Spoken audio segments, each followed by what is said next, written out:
দল liberal Democratic party 2012 সন থেকে দেশনেত্রী বেগম খালেদা জিয়ার নেতৃত্বে বিএনপি জোটের শরিক দল হিসাবে স্বৈরাচার বিরোধী আন্দোলনে প্রত্যক্ষভাবে অংশগ্রহণ করেছে। জোট ভাঙ্গার পর যুগপৎ আন্দোলনের সাথী হিসাবে বিএনপি প্রতিটি প্রোগ্রামের সাথে একক দল হিসাবে অংশগ্রহণ করেছে। এখনো বিএনপির প্রতিটি পদক্ষেপের সাথে একমত পোষণ করে সকল রাজনৈতিক কার্যক্রম পরিচালনা করে আসছে। আপনারা জেনে খুশি হবেন, অন্তর্বর্তীকালীন সরকার রাষ্ট্র ক্ষমতা গ্রহণের পরে রাষ্ট্র ব্যবস্থা ও রাষ্ট্রীয় কাঠামো গণতান্ত্রিক সরকারের জাতীয় প্রত্যাশা পূরণের জন্য 6টি সংস্কার কমিশন গঠন করে। আমাদের দলের পক্ষ থেকে সংস্কার কমিশনের প্রতিটি প্রশ্ন উত্তর লিখিতভাবে পরামর্শ সহ বিস্তারিত মতামত আমরা প্রদান করেছিলাম। পরবর্তীতে এই 6টি সংস্কার কমিশনের প্রস্তাবগুলোর উপর আলাপ আলোচনা শেষে মাননীয় প্রধান উপদেষ্টা মহোদয়ের সভাপতিত্বে জাতীয় ঐক্যমত কমিশন গঠিত হয়। জাতীয় ঐক্যমত কমিশনের সাথে আলোচনায় অংশগ্রহণকারী রাজনৈতিক দলসমূহ দীর্ঘ আলাপ আলোচনার মাধ্যমে জুলাই সনদ 2025 প্রণীত হয়েছে এবং 17ই অক্টোবর একটি ঐতিহাসিক অনুষ্ঠানের মধ্য দিয়ে এই জুলাই সনদের অঙ্গীকারনামায় আমার দল সহ 24টি রাজনৈতিক দলের প্রতিনিধিরা স্বাক্ষর করেন। আপনারা নিশ্চয়ই অবগত আছেন, মাননীয় প্রধান উপদেষ্টা মহোদয় সকল রাজনৈতিক দলের সাথে বৈঠককালে প্রতিশ্রুতি ব্যক্ত করেছিলেন যে রাজনৈতিক দলসমূহের সাথে আলাপ আলোচনার মাধ্যমে যে সমস্ত বিষয়ে ঐক্যমত্য হবে সেই বিষয়গুলো অন্তর্ভুক্ত করে জাতীয় জুলাই সনদ 2025 প্রণীত হবে এবং এই বিষয়গুলো পরবর্তী সময়ে জাতীয় সংসদে যথারীতি আইন প্রণয়নের মাধ্যমে বাস্তবায়ন করা হবে।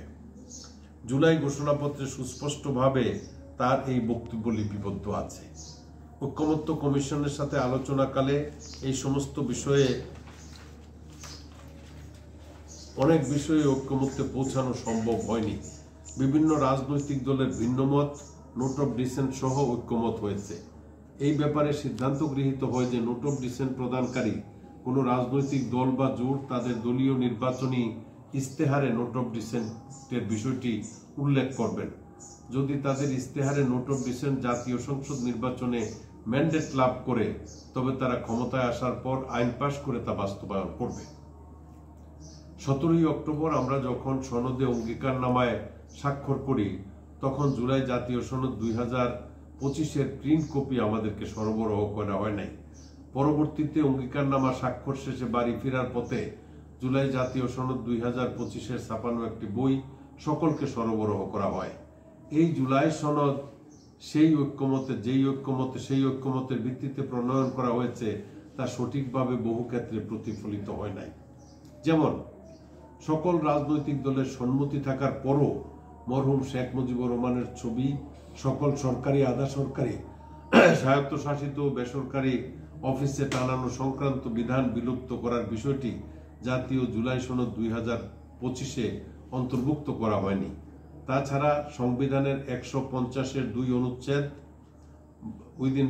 (পঞ্চম, ষষ্ঠ ও সপ্তম তফসিল) সম্পূর্ণ বিলুপ্ত করার বিষয়ে সকল রাজনৈতিক দলের সম্মতি থাকলেও ঐক্যমত্য কমিশন সেটা চূড়ান্ত সনদে সংশোধনী এনেছেন। জাতীয় জুলাই সনদ 2025-এর বাস্তবায়ন কল্পে গত 28 অক্টোবর মাননীয় প্রধান উপদেষ্টা মহোদয়ের নিকট তাহাদের প্রদত্ত পত্রে জাতীয় জুলাই সনদ 2025-এর সংবিধান সংক্রান্ত সংস্কার বিষয়গুলোকে 2টি বিকল্প পদ্ধতিতে বাস্তবায়নের এবং আইনগত ভিত্তি প্রদানের জন্য মাননীয় প্রধান উপদেষ্টা মহোদয়ের নিকট পেশ করেছেন। 28 অক্টোবরে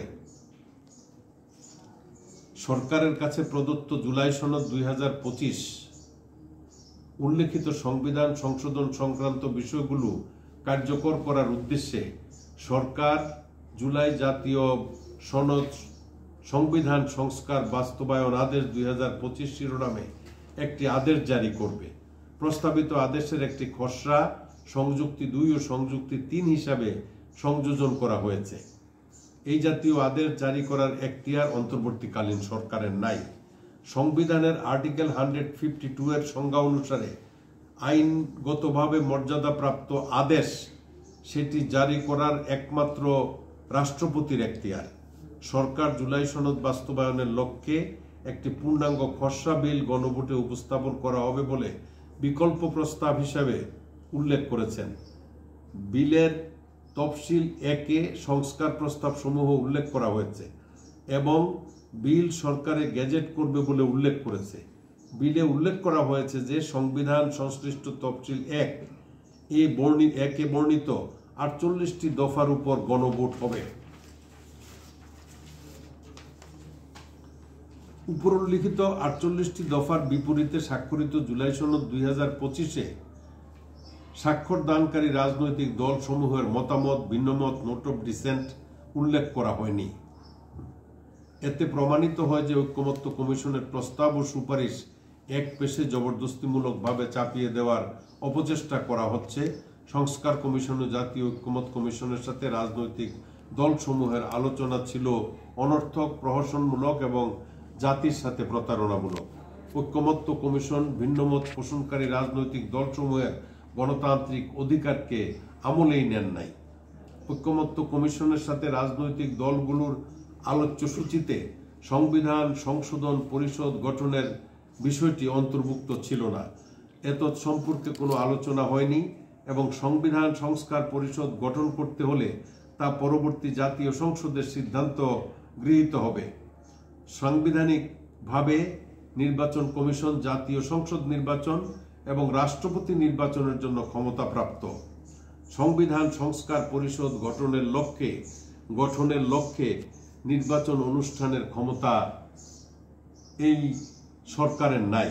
ঐক্যমত্য কমিশনের এই ভৌতিক প্রস্তাবে বলা হয়েছে সংবিধান সংস্কার পরিষদ প্রথম অধিবেশন শুরুর তারিখ হতে 270 পঞ্জিকা দিবসের মধ্যে সংস্কার কার্য সম্পাদন করতে ব্যর্থ হলে গণভোটে অনুমোদিত সংবিধান সংস্কার বিলটি সক্রিয়ভাবে সংবিধানের অন্তর্ভুক্ত হবে, যা সম্পূর্ণভাবে আইন ও বিধি বহির্ভূত, অযৌক্তিক, উদ্দেশ্য প্রণোদিত এবং বিভ্রান্তিমূলক।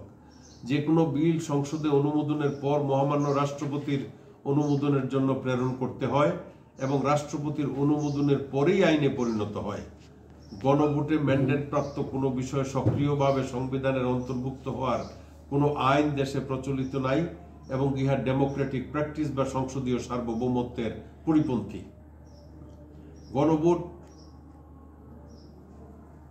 কোনো প্রস্তাব সংখ্যাগরিষ্ঠ কোনো ভোট পেলেও বিল আকারে জাতীয় সংসদে ইহা উত্থাপিত হবে। গণভোটের কোনো প্রস্তাব সংখ্যাগরিষ্ঠ ভোট পেলেও বিল আকারে জাতীয় সংসদে ইহা উত্থাপিত হবে এবং সাংবিধানিক রীতি অনুযায়ী ইহা আইন হিসাবে গৃহীত হবে। জাতীয় সংসদ নির্বাচন এবং গণভোট অনুষ্ঠানের পূর্বে ঐক্যমত্য কমিশনের এই জাতীয় প্রস্তাব আদৌ গ্রহণযোগ্য নয়। বাংলাদেশ জাতীয়তাবাদী দল ও অন্যান্য রাজনৈতিক দলসমূহ কর্তৃক মতামত, ভিন্নমত ও নোট অফ ডিসেন্ট উল্লেখ করে জাতীয় জুলাই সনদের আইনি ভিত্তি রচনা করা এবং জনগণের সম্মতি গ্রহণের জন্য জাতীয় সংসদ নির্বাচনের দিনে গণভোটের প্রস্তাব গ্রহণ করেছে। জাতীয় সংসদ নির্বাচন অনুষ্ঠানের পূর্বে গণভোট অনুষ্ঠান অপ্রয়োজনীয়, অযৌক্তিক এবং অবিবেচনাপ্রসূত। একই সময়ে একই ব্যয়ে জাতীয় সংসদ নির্বাচনের দিনে গণভোট অনুষ্ঠান করার প্রস্তাব বিএনপির সাথে আমরাও একমত। ঐক্যমত্য কমিশনের সাথে দীর্ঘ আলোচনার কোনো জিনিস অন্তর্ভুক্ত ছিল না। আলোচনার মাধ্যমে সিদ্ধান্ত গৃহীত হয়নি। ঐক্যমত্য কমিশনের এই সকল সুপারিশ অগ্রহণযোগ্য, তাই আমরা এই সমস্ত প্রস্তাবের সাথে একমত নই। ঐক্যমত্য কমিশনের অযৌক্তিক প্রস্তাব ও সুপারিশ জাতীয় ঐক্যের বদলে অনৈক্য সৃষ্টি করবে, জাতিকে বিভক্ত করবে। একই মন গড়া সংস্কার প্রস্তাব জাতির জন্য একটি অশনি সংকেত। আমরা প্রত্যাশা করি জাতীয় ঐক্যমতের ভিত্তিতে একটি শক্তিশালী গণতান্ত্রিক রাষ্ট্র প্রতিষ্ঠিত হোক।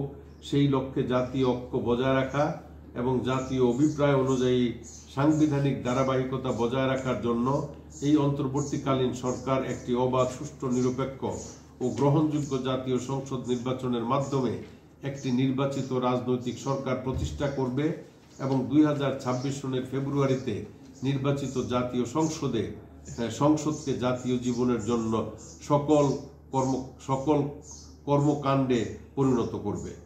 জীবনের সকল কর্মকাণ্ডে, এখানে কর্মটা লেখা হয় নাই, জীবনের সকল কর্মকাণ্ডে পরিণত হবে। আপনাদের সকলকে ধন্যবাদ। হ্যাঁ, খোদা হাফেজ।